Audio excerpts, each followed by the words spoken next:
All right, in this talk we're going to talk about the differences between mitosis and meiosis. Oftentimes it's easier to remember the differences, and so we've learned already about mitosis, and so before we get into the details of meiosis, we'll just mention some differences so that as we continue to learn more about what's happening with meiosis, you'll hopefully see the differences, and so you won't get confused. So one difference between the two processes is that mitosis is going to produce diploid cells. And so diploid means that you're going to have two sets of chromosomes, and we often represent that by just writing 2N. For humans, that means that we have 46 total chromosomes, and so that 2N is going to be equal to 46 chromosomes. In meiosis, we're going to produce cells that are haploid. I often think that haploid just means half the number of chromosomes, and so half of 2N is just 1N, and so we represent that just by writing N. So N is one set of chromosomes, and for humans, then half of 46 will be 23, okay?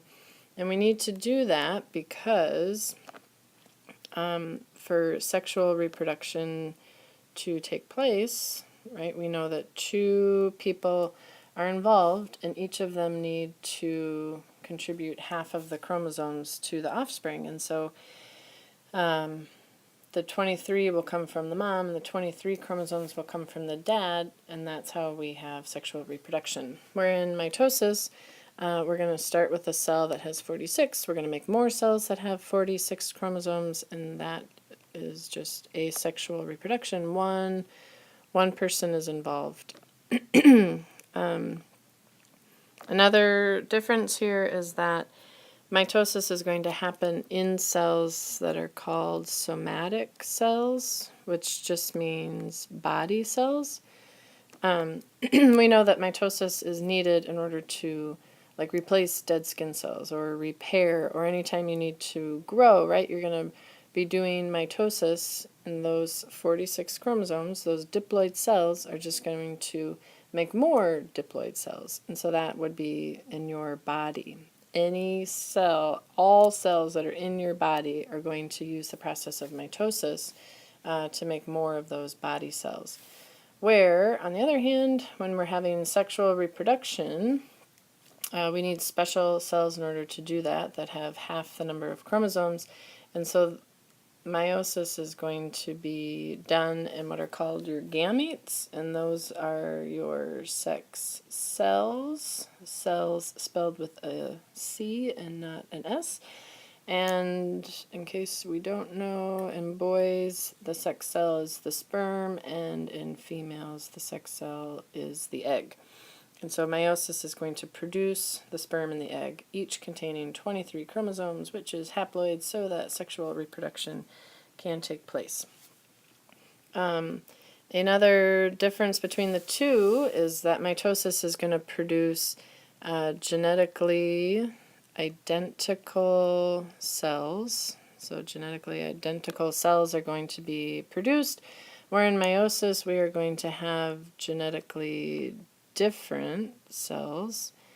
All of the cells that are produced after meiosis is all said and done usually are going to be different from each other. Where in mitosis, we don't want that. We want everything to be identical. If I lose a skin cell, I want the same skin cell to come back, so everything is going to be the same. In mitosis, we have one division. Okay, so we'll go through interphase, and then we have prophase, metaphase, anaphase, and telophase, and then cytokinesis, and that's it. When we're done with cytokinesis, we end up with our two cells that are genetically identical and diploid for our body, but it's just one division, and that's it. In meiosis, we have to cut the chromosome number in half, and so we'll end up having two divisions.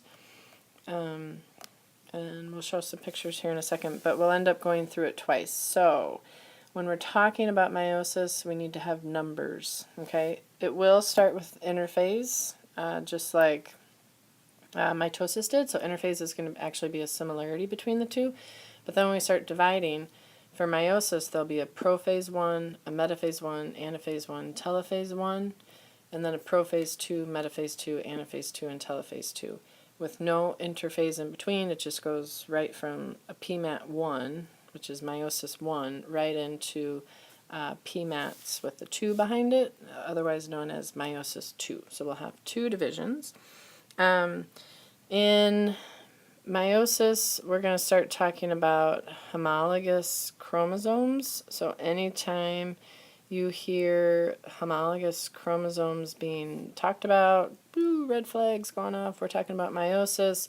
In mitosis, we never talked about homologous. It's just normal chromosomes. So there are no homologous chromosomes that are talked about.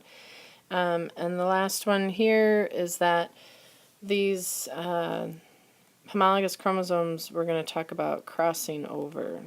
Okay, so if you ever hear or are reading something about crossing over, again, red flags shooting off in your brain, meiosis, that's what we're talking about if you hear crossing over. Where in mitosis, there was no crossing over. Okay. All right, so let's make sure we have all of our differences. Yep, that looks good.